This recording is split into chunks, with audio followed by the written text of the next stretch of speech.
29 și ulterior 30 octombrie ar putea fi, pentru nativii din Pești, niște zile bune, decisive sau importante, să li se întâmple ceva cu un grad mare de vocație personală, să se întâmple ceva în cariera lor, în destinul lor sau în deschiderea lor spre restul lumii. Împlinirea socială, valorificarea unor calități și talente, ori unor însușiri de excepție, reprezintă un statut care poate să fie ameliorat sau afirmat în aceste 2 zile. În Săgetător se află sensul vieții și acolo tranzitele pozitive le permit acestor nativi să facă un pas decisiv, să realizeze un progres, să aibă un beneficiu. Dar beneficiul nu este un soi de cadou și n-aș spune că intervine cineva pentru ei. Se luptă singuri și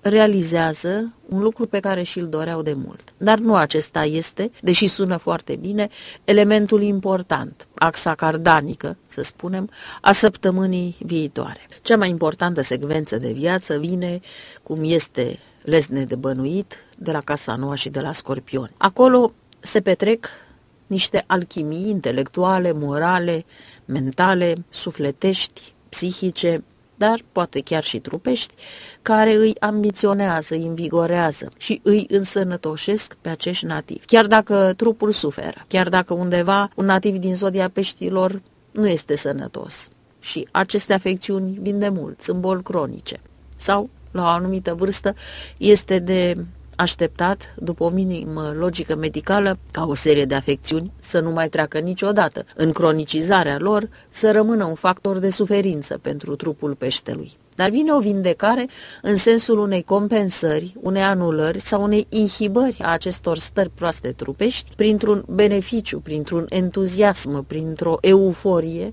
care îi transformă pe acești nativi în niște ființe împlinite, atât de bucuroase, atât de satisfăcute, atât de fericite, atât de ambalate într-un proiect, încât să uite că îi dor picioarele, că îi doare capul, că îi doare coloana vertebrală, că inima îi înțeapă, că au tensiune, că ficatul nu merge bine sau că reumatismul le dă probleme. Vor uita aceste tracasări trupești pentru o mare deschidere interioară. Aceasta se produce într-un fel pe care l-aș denumi, fără să îi dau o nuanță peiorativă, haotic. Ceva jumătate vis, jumătate realitate, jumătate dorință, jumătate împlinire. Este multă nostalgie, dar este și o apropiere de ideal. În acest haos, care are o doză de confuzie, de neînțeles, de enigmă, se produc fapte și evenimente, trăiri și stări aiuritoare. Ca și cum n-ar fi viața peștelui, ca și cum n-ar fi evenimentele lui și relațiile lui sociale, parcă ar trăi viața al cuiva, îi se întâmplă numai lucruri dintre cele mai ieșite din comun.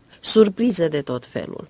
Acestea au darul de a descătușa și dezlănțui niște porniri interioare care erau foarte, foarte bine controlate. Atât de bine controlate, încât erau de-a dreptul încuiate în niște locuri din mentalul lor, din conștiința lor superioară și care nu puteau să iasă la iveală. Că erau niște inhibiții, că erau niște anulări sau niște negări ale unor ipostaze personale, aceasta este o chestiune individuală, fiecare se va regăsi în această descriere. Dar brusc toate aceste condiționări personale dispar și începe să funcționeze un mecanism care nu mai poate să mai fie oprit. Peștele începe să trăiască brusc într-o altă dimensiune, pe baza unor dorințe, a unui proiect.